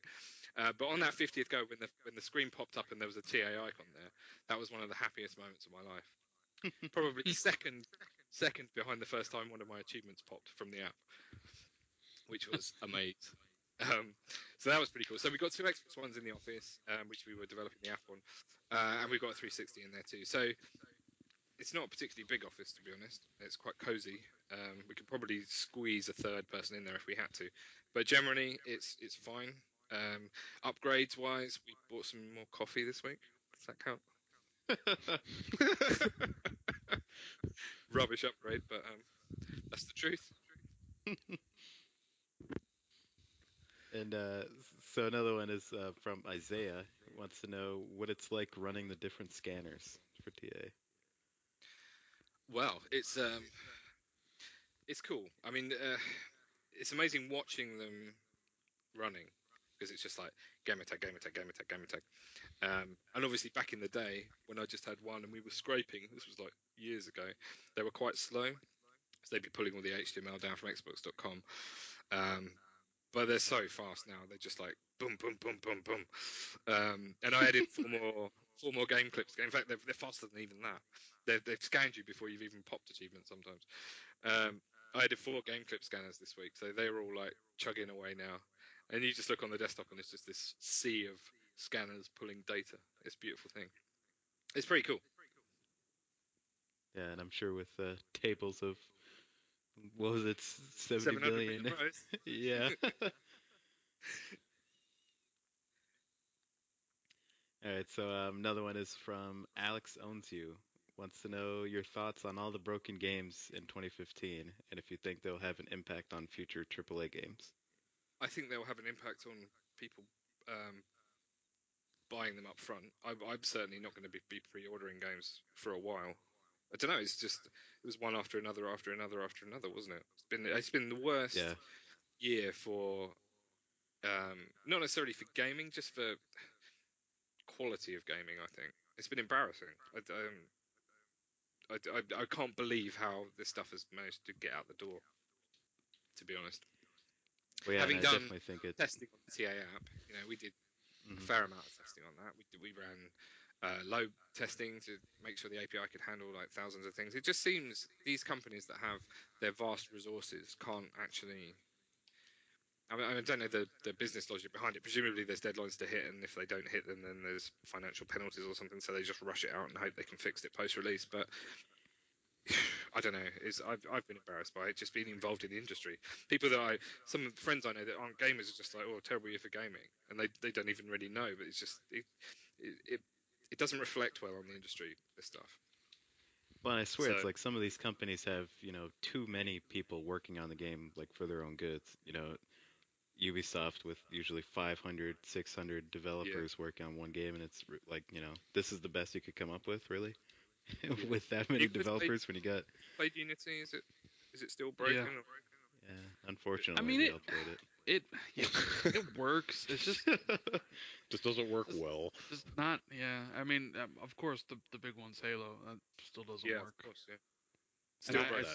It still blows my mind that Microsoft let that game come out the way it was, like their flagship series, and it's just a broken pile. It's embarrassing. Because I mean, you say like, well, what the effect's going to be? I think it's going to affect sales of Halo 5 and Assassin's Creed Unity, since it's a yearly franchise. It'll affect the next Assassin's Creed. People won't buy it. Oh yeah, I already don't want to play a Victory because of Unity. But it's weird now, isn't it? Things like Evolve that are giving away pre-order bonuses that is quite, there's a fair amount of content that's actually involved if you pre-order. I think people are going to they're having to entice people to do that now. Whereas Evolve's quite a big, a big name title. There's been a lot of hype about it. I imagine the pre-orders haven't been that great for them to be doing that sort of stuff. Obviously, I don't know the figures, but well, yeah, and they've been pushing Twitch and YouTube, videos a ton. It seems like every day there's a new random Twitch streamer streaming it early. Really? I know. No, it's interesting. I don't know. I personally won't be pre-ordering much unless it's something that I really want. Like unless it's a game like Forza, which isn't really going to be broken. Well, that leads me another Tell question. Rand. Do you really have to even pre-order? I mean, I'm sure you can get whatever you want from any publisher, being that you got millions of customers or traffic that you could, like, if you want a game, I'm assuming you could get one if you really wanted it, right? So we do have people that do the reviews side of the site. So again, they're volunteers. But traditionally, I have been rubbish at the PR side of the site. I don't really go to events, apart from Gamescom, which I've been to every year, but I don't go to like launches. I don't have contacts at loads of the studios, although they are starting to contact us a bit more now. But I've generally put all of my focus onto writing features for the site. I'm much less of a socialite than a coder. I would have much more fun coding game clips than going to a game launch, which sounds probably weird, but I get satisfaction in different ways. I have been to a few game launches, and they just tend to become there's always a free bar, and they end up getting quite messy, and then I end up with such a massive hangover the next day I can't work. I can't concentrate. So I would rather put my efforts into coding. So I tell you what makes a big difference now. Now that we have a physical office with a physical address and a physical phone number that isn't my house, that makes a difference. Now people take you much more seriously. So if I wanted to get pre-release copies of games, I think it would be, well, in fact, we know now that it's a lot easier. So we do actually get copies, but they don't come to the office. They come to our news guys who are spread around the US and the UK, and I never really get to see them at all. And once they finish reviewing them, we generally give them away in contests. So I'm happy to buy the games I want to play. To be honest, I don't get time to play the games that I buy as it is, let alone if I was given a load for free. So yeah, I do pre-release. I do pre-order games, and I'm happy to do that. But I think that will change. If there's a big multiplayer element to a game, I'll certainly be holding off. Let's put it that way. If it's a single player experience, you'd hope that they will be okay. Yeah, it definitely seems like the issue is more on the multiplayer side, especially with games like, Division and Destiny and Unity, where they're trying to push open world, always online type of features. See, I love open world, but I'd rather there was just me in it. Like my favorite game, my favorite games over the last few years are probably Just Cause 2, Far Cry 3, Sleeping Dogs, and before that, like Vice City, GTA Vice City. They're probably my 4 favourite games of all time, and they're all open world, shoot stuff, drive cars, but none of them are multiplayer online. They're just me going mad in my own little I world. love these big worlds. Just get all these other people out of here. Yeah, get them out. They're only fucking- And what did you think of Sunset Sunset. Overdrive? Sunset Overdrive. Yes, I haven't finished that. I'm halfway through it, so I need to get back and finish that. I tell you what, graphically, that's one of the nicest games that I've ever played. I was really impressed with that. And I don't really do comedy games. Like every time someone said, "Oh yeah, this game's really funny, you should play it," apart from maybe South Park, I've ended up getting really annoyed with it within about 5 minutes. But Sunset, I thought the humour was perfectly pitched. I thought it worked really well. I actually found myself laughing out loud, which is pretty unusual in a game. But no, it works. I liked it. I need to get back to it though. But as I say, I've only played about half it. But I enjoyed it a lot. Yeah, I had meant to be getting to like what were your favorite genres in games, even though you just kind of said that. I was glad to see some Just Cause 2 love. I actually really like that game. Oh, Just Cause 3 is obviously announced at the end of last year, so I can't wait to see what they do with that. Just Cause 2 is such a fun game, it really is. Yeah, I like open world racing games, shooters. That's pretty much it. I don't do RPGs. Every time I get sucked in to go and start an RPG, I just get angry. So what's I have, the I game? have one achievement in probably all the games that most people love. Like, I have one achievement in Oblivion. I have one achievement in Skyrim. I'm a bad person. Oh, I'm the same way. I have one achievement in Oblivion. So. There you go. I got out of you're in like some cellar thing, aren't you? And you get out in there. Oblivion. Yeah. Yeah, you're in the dungeon at the very beginning. Cellar. I'm talking rubbish. Yeah. You get out right when you get out, you get like 5 I points. have no idea what I'm supposed to do, and then I turned it off. That was a long time ago, and you like in the dungeon, you pick up some rats and you eat them, and then you get out, and I'm like, screw this game, and I just got off. That's game with but then I love Skyrim, so I need to go back to it. What's different about? I'm going off on a tangent here. We're not even talking about me anymore. But what did you find different about Skyrim that made you stick with it? I think just playing for achievements and playing games longer, and I got a wider range, of games because back then it was just Halo 2 nonstop. If I wasn't playing Halo 2, it was like Gra 1 or Halo 2 Oblivion, wasn't it? Yeah, so I just wasn't used to RPG action games like that. No. And by the time Skyrim came around, I was. Last year. Oh, I love Shadows of Mordor. Yeah, it was good, wasn't it? So would you count as an RPG? I suppose it is an action RPG. I really enjoyed that, and I finished the story in that a couple of weeks ago, and that was a good experience. So there are, and obviously I loved Mass Effect 2 and 3 as well. So I can get on with that genre if there's enough other stuff to do apart from like combining things into spells and firing arrows at people and stuff. Not a fan of the whole medieval style, huh? Not really. No, not really. But no, I agree though. I'll play them, but I prefer sci-fi over fantasy. Yeah, man, I'm with you. What game are you looking forward to the most this year then? This year, so I know it's not even that far away, but I was watching just yesterday or the day before. I was watching some of the Battlefield beta clips that have hit TA over the last couple of days, and that is looking pretty sweet. I've downloaded the demo, but I've yet to play it. I'll probably play a bit of it tonight. Have any of you guys played that yet? Oh yeah, I was actually playing with Dave Kinetic. Oh, you were. In fact, I favorited one of your clips where you were sniping like a demon. Yeah. So good.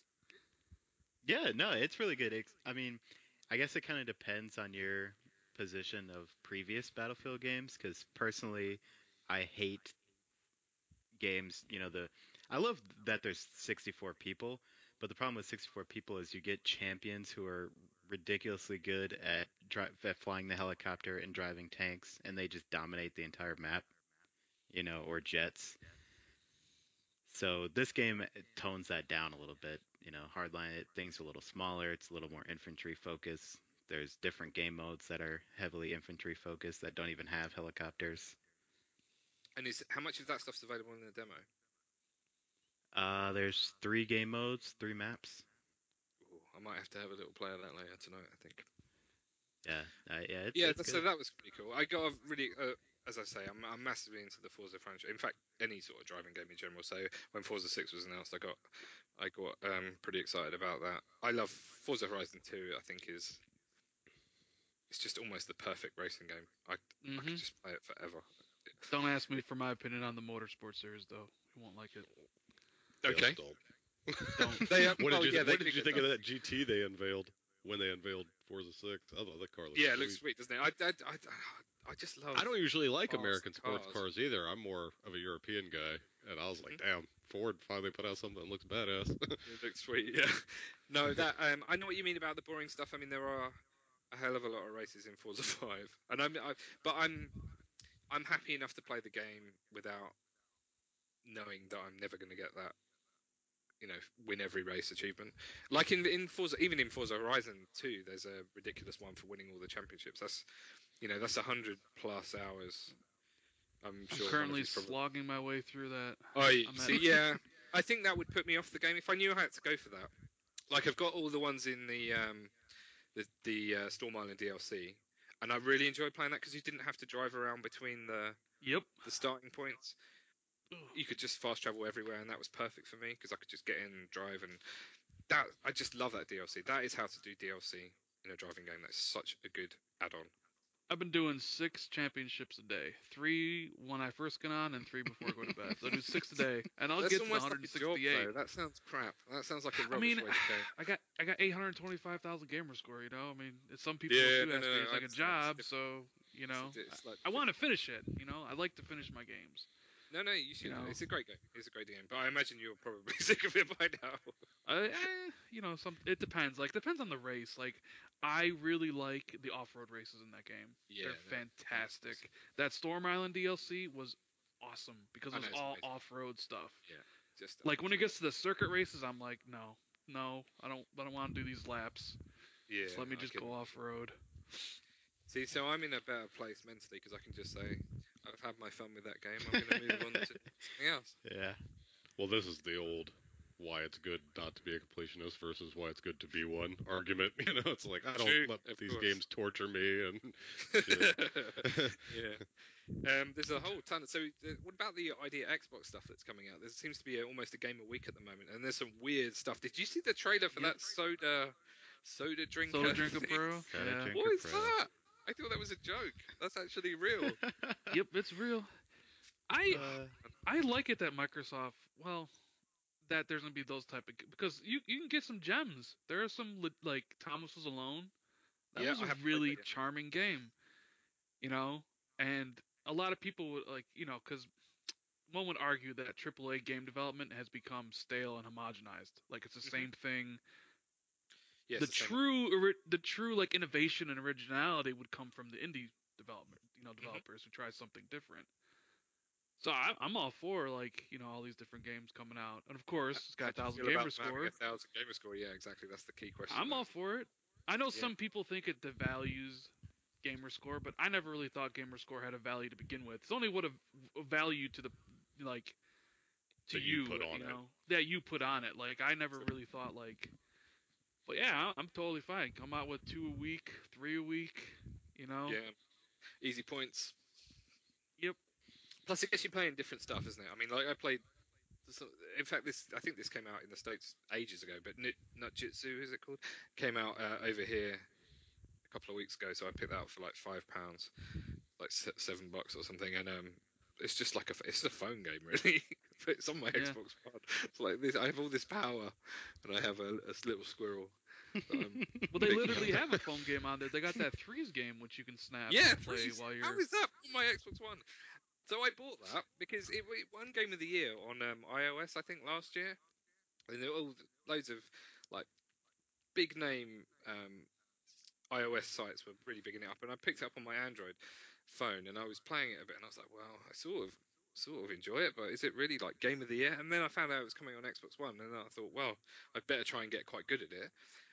So I put it on Xbox One, and I thought they're going to do something different with it. Surely there's going to be like multiple game modes or some sort of cool multiplayer stuff. But no, it's just exactly the same game on my Xbox One. It's just weird, and the achievements are ridiculous. Yeah, and I don't think anyone's finished it yet. Well, this is just because it's impossible. It might as well.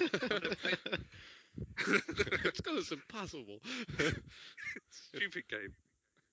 It's up there with that Asteroids arcade game that I don't think anybody ever finished. No, but I like the idea of it. I think you're right. It should open up the Xbox to more unusual titles. But I just don't want it to become a port, just hundreds of phone ports. That is the last thing we want. Well, what do you think about what do you think about? I know you mentioned like Grand Theft Auto, Vice City, and stuff. And speaking of ports, but what about like every month? It seems like there's a remaster from last gen coming out. Like you got that's true. Saints Row, and then Devil May Cry next month and stuff. It just seems like companies are just trying to sell you a game twice. I thought the Master Chief Collection was a cool idea, and I have no problem. Obviously, it's broken. If we ignore the fact that it's broken, I love that concept. You take some games that were never even available on the platform, and you take some that are really, really old and beef them up completely, add in a ton of cool broken multiplayer stuff, and stick it all on one disc. Now, that's the way to do it. If you're going to do it like that. Bring something different to the party. I have bought, because I love Tomb Raider, the one that came out a couple of years ago, I have bought the Xbox One version of that, and I also have Sleeping Dogs, but I haven't started either of them because... And I would have bought GTA 5 if I'd actually got around to doing it. But I just know that I don't have enough time. It feels wrong to go and play a game I've already played when I have limited time for gaming. Even if it's a brilliant game. Like, I so want to play Sleeping Dogs, but I haven't even started Far Cry 4 yet. And Far Cry 3 was, like, my game of the year that came out. So when your time's limited, it seems silly to go and... I mean, they sound like a nice idea. I don't know. Have you guys played any of them that much different to the 360 versions? Nah, they're all pretty much the same. I haven't played Grand Theft Auto 5. They look 5 a little bit better, but that's I haven't played Grand Theft Auto 5, so I can't speak on that, but they're all... to me... That was probably the most interesting of the ones that have come out recently, apart from Halo, because they introduced the first-person mode, which looked pretty cool. The footage I've seen looks cool anyway. But once they get around to adding the heist, I'll probably jump on next gen. Yeah, GTA see, 5. That game's not it's even... never gonna happen, Magic. Let the dream die. Whatever. If it does it, it does it. If it does, then I'll get on it. I think for us, if we've already played the game, then it's... I don't know, for you guys it's maybe different because you want to stack them up and have the gamer score, but for me... I don't know. It doesn't really matter to me. But if there's people that are buying Xbox Ones for the first time that never had a 360, I think it's awesome that they can suddenly have a decent catalogue of very good games. As long as they're only bringing out the top quality stuff. Like, I have no problem with Sleeping Dogs, Tomb Raider, and Halo, and GTA 5 all being reissued for people, because it gives people that never had a 360 a chance to play those titles. But it just seems so weird that it's like Devil May Cry, though. Devil May Cry 4. I agree. I mean, to be honest, I've never really Devil May Cry at all. So I agree with that. Limbo, even. I mean, Limbo is a great game, but it's like now they're reselling like arcade, what were arcade games. The studio needed an influx of cash. Let them be. True. Yeah, that's probably fun. The next title. I loved Limbo the first time round. I played it again. Was it? Oh, I got it free because it was. Yeah. Was it the day one bonus or something? I can't remember. They gave it to me. People who got it like the first weekend or something.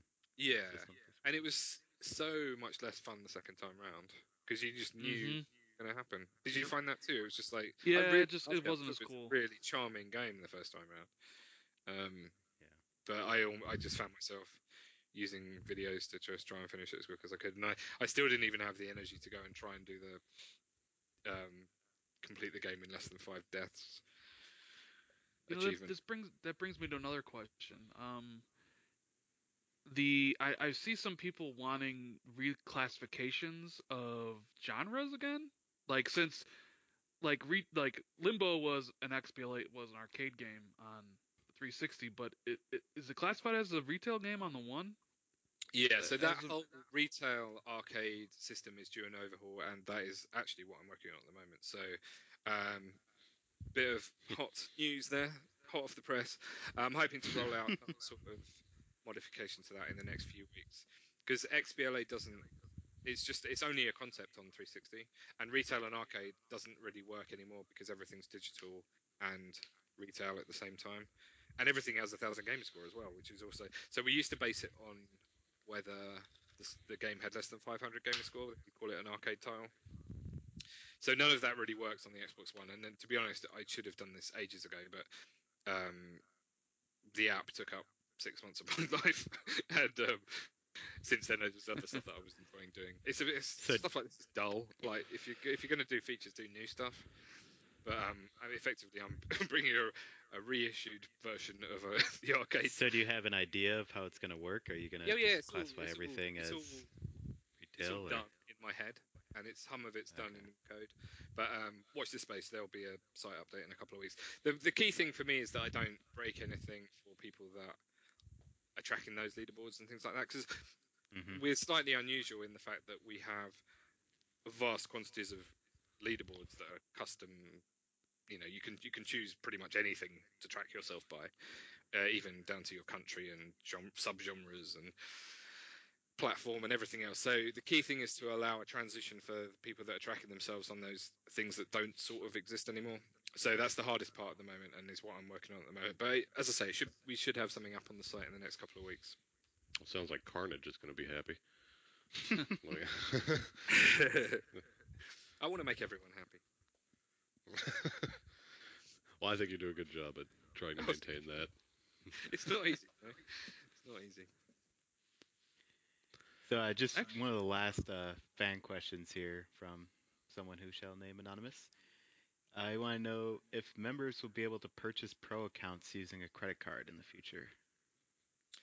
They can do that now, can't I they? thought I always do mine through PayPal. You can use PayPal without an account. You can just pay with a one-off credit card. You don't have to register on PayPal to do it. No. What, did I say PayPal? No, I was using a credit card.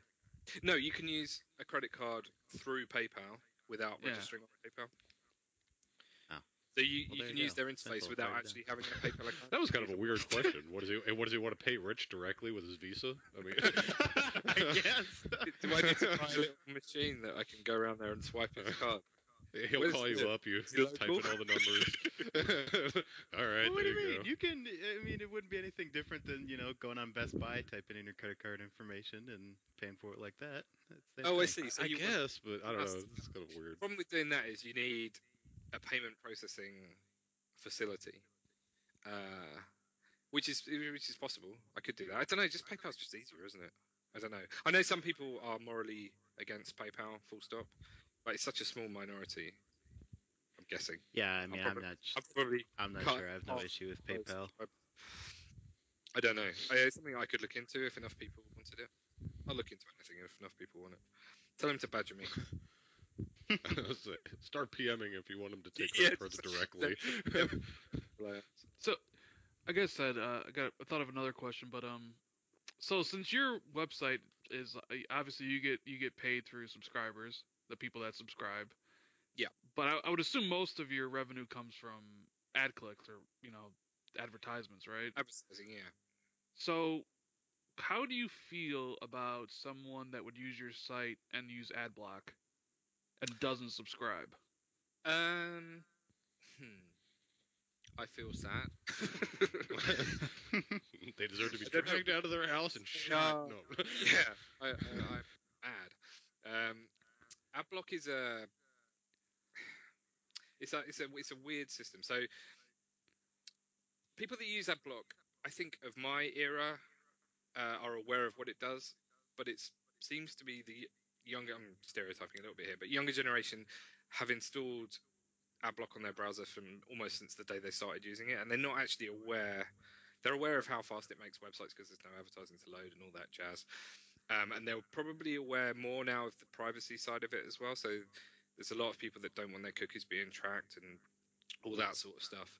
And they're using it almost as a protection thing. And they're probably not aware of how much it harms the websites they use. A lot of people expect content to be free now.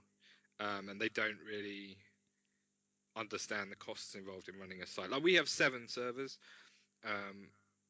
And the server that has the data on it, which has the table with 700,000 rows, that's an expensive box to lease every month. That is, serious amount of equipment in there. And I just don't think people actually understand that when they install Adblock, they are cutting out a revenue stream for the sites that they use. I just don't think they're aware of it. And maybe we need to make them aware of it. Maybe I should promote the Pro product more. Like, that is a way you can still have the lightning fast website experience without getting any ad intrusion, plus a load of other perks too. The bigger trophy cases and the more friends and the Unlimited bigger More scanning and all that stuff. Yeah, unlimited, pretty much instant scanning. And maybe we should try and do a better job of promoting that to those people that are using ad blocker. But I ran an interesting thing. There's a company called I think it's PageFair, and they provided a little plugin, little JavaScript plugin that you could put on your website. And I ran it for a weekend, maybe 18 months ago, and it tells you how many people are using AdBlock on your site. It basically just tracks how many people have it installed, and it was over a third of people were using it. So a third, wow. Yeah, and it just continues to get bigger and bigger and bigger every year. So it's a problem. We'd be making considerably more revenue if we didn't have ad blocker. We could employ more people and do better stuff. But it's a thing, isn't it? There's not a lot I can do about it, apart from maybe try and convince people to buy Pro instead.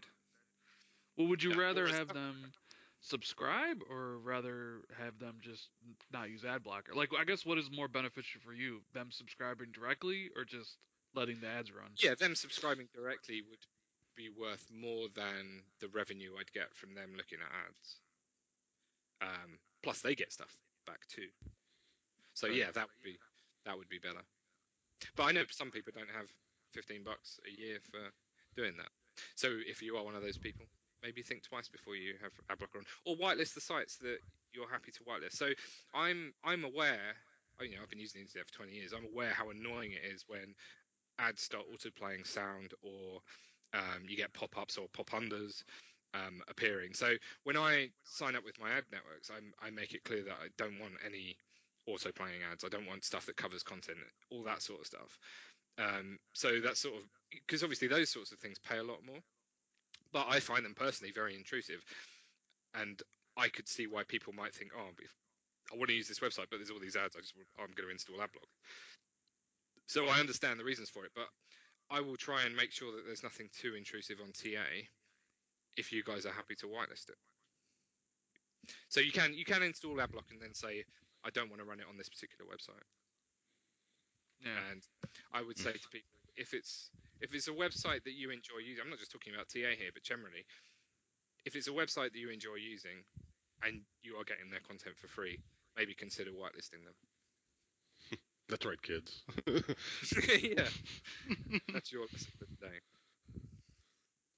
I don't know. I just subscribe, so I don't have to worry about the ads. And so subscribing's cool. You get another badge. Everyone loves it. People love badges. They do. Just ask anyone who plays Call of Duty. Which is everybody. Although, all right. With the influx of all the new gamer score and stuff, maybe there should be like a platinum badge or a diamond badge now. Oh, what, above? Hey? Above 1 million? I'm not above. I mean, just isn't gold the highest or something? You could have I see diamond. another color. Oh yeah, that's a good platinum. point, man. An 11th I've color. thought of that too. Like 500K for TA score, I think is top tier. Like it doesn't go higher. It's like enough, is it? Yeah, I think Gamerscore's gotten a TA score, I should say, has gotten big enough now. You probably need to reset that gold badge or make something higher to be higher than 500K. The badges look a bit low these days. That could probably do with tweaking. Yeah, I don't know. It's gonna make them dig into some Minecraft tiers, huh? Diamond and their badges go brown. I'm that obsidian tier. Yeah. Oh, Lapis lazuli tier.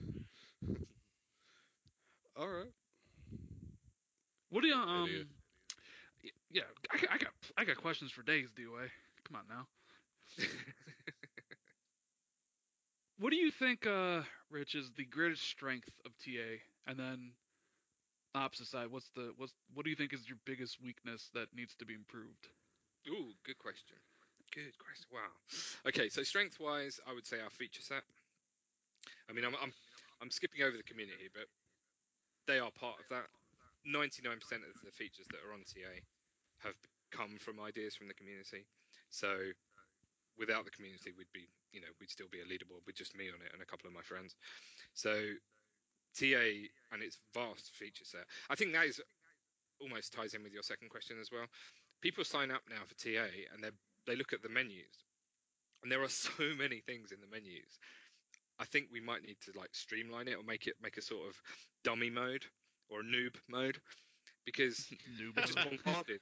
There's stats, there's goals, there's leaderboards, there's gaming sessions, there's solutions, there's now clips everywhere. There's just so much content, and I think it can be a little bit daunting. Like if you are just hovering over the menus now, there's just so many different things to go and play with, and there's no help. There's no inbuilt help guide. So I think our feature set is probably our strongest suit, but we need to make it easier for people to use those features, I think. Does that sound fair? Hell you yeah. guys have been around for ages, so you're aware of it, but we what do we add? Maybe a feature every few months, a big feature every few months. But if you just suddenly came onto the site, this is your day one on TrueAchievements, and you're like, oh my god, what do I do? So I think we need to try and make it easier for people to make use of all this stuff. Have a little video tutorial. Yeah, something like that, or maybe I don't know. Each section needs an intuitive little help or how-to or something. Maybe you should hire some volunteers, and you could be like, would you like to chat with an online specialist? Oh, nice idea. Yeah, we could outsource support to India. Oh, brother. And everyone could get some help. We could just have a little window that pops up if you've been looking at the screen for more than 5 seconds. Can we help you? Oh, God. That's what I could get Matt to do, actually. He was looking like he was a bit bored the other day in the office. Yeah, I'm just listening. Yo, Matt, I got something for you to do. My favorite feature of TA is the one that Microsoft took. I really like looking at the activity feed, the seeing one what people are doing. Well, the activity feed, you're right. To me, it's I just I got my page bookmarked, so it's I just go there right away and I can see all my friends and what they're playing, and that's my favorite feature. Thank you. Anyone else? You can all be nice for the last 5 minutes. I accept all forms of compliment.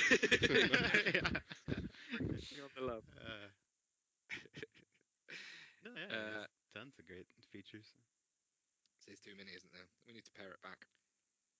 SimpleAchievements.com. Simple achievements. I mean, you can make an argument both ways. Some would say you can never have too many features, but then you overload, like you said, you overload the noob. Yeah, I just think, I mean, it's fine for us because we sort of know how it all works, but I don't know. Are you guys involved in the GTA SC this year? Are you playing that? Yes. So that's they are. I mean, obviously it's early days at the moment, and there's people getting hit by ratio decay. But something else I'm looking to hopefully do later on in the year is to make that contest functionality open for people to be able to create their own contests amongst their friends and that sort of thing. So rather than it being a massive 3,000 people contest, you can create one. Rather than it being on TA, you could do it on Gamerscore or Achievements One or any other metric that you want to use that we track. I think that would be quite cool. Yeah, because back, what was it, September, when Destiny came out, we had a little completion competition. And we just had everyone sign up for this, on a leaderboard. Mm-hmm. But then I had to, go and load up everyone's gamer card to check their current Destiny achievement score. Yeah, so you would want a leaderboard that was just... So what I want to do is allow you to add any number of games or a genre, maybe. So you could have, we're going to have a first-person shooter contest, and we're only going to count achievements in first-person shooters for this month, or something like that. I just think stuff like that's fun, isn't it? Competition's fun. Yeah. We've got all the data. Why not make it usable? Yep, that'd be awesome. I did see some people talking about this, so I'll just form it as a question, I guess. With the advent of, I guess it goes back to the Xbox stuff. A lot of these games, like Blue Estate, a game that's coming out in a couple weeks, already has review codes coming out, right? And people have finished it. But there's a lot of people out there that like to compete to be first or second or in the top 10 for a completed game, right? Hmm? And some people would argue that it's not fair that those people that get it 2 weeks early, they get to play it first. They shouldn't be included in that. Have you thought about maybe having a thing where, like, you only include it from the release date, maybe? Yeah, from the release date. The problem we've got with that is that you guys probably aren't even aware of this, but we get games 3 days after you. So you get your game. Yeah. No, I knew. We have a few British friends, so I was already thinking that's. We keep there's no good way around. to fix that because most of the time the Americans get the advantage anyway. Exclude every American until the game's out here, and then I would win. So yeah, I love the idea. That would be like good idea. It's difficult, isn't it? And even in the UK, so even if that wasn't an issue, some of the big retailers over here, if you pre-order games, they will send them out 2 days before, just in case. So they guarantee that you'll get it on or before the start date or the release date. So to cover themselves, they send it out 2 or 3 days before, which means that I normally get games, because I don't live in the middle of nowhere, I normally get games the day before they release. So I'd have to exclude myself. You need to draw the line somewhere. I don't know how you do that. Well, yeah, and I don't think it was as much of an issue before, but now you're starting to get people who, aren't, because before it was usually press that were playing the games early, and, not a lot of them are completing games. No. But now you're starting to get just random people sending out emails and getting games early. Because of things like or YouTube, people have got big channels. Exactly, I just think it's very difficult to do. I don't know how you would.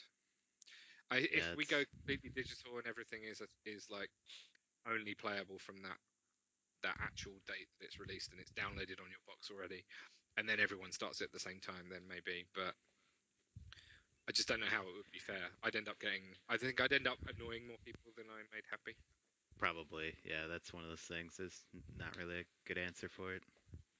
Well, I mean, I know we're running long here, but as a kind of an addition to that question, one thing I wanted to ask is, have you ever thought about, you know how when you complete a game, it'll kind of list like the top 10 people who completed it?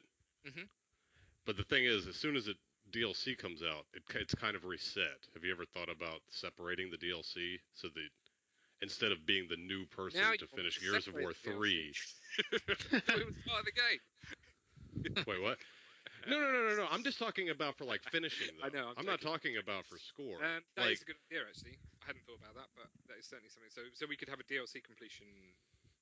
Well, because like take Gears 3 for example. You got 1,000. So let's say you're the first guy to ever get Seriously 3.0, which took like a humongous amount of time, and you're the number one guy.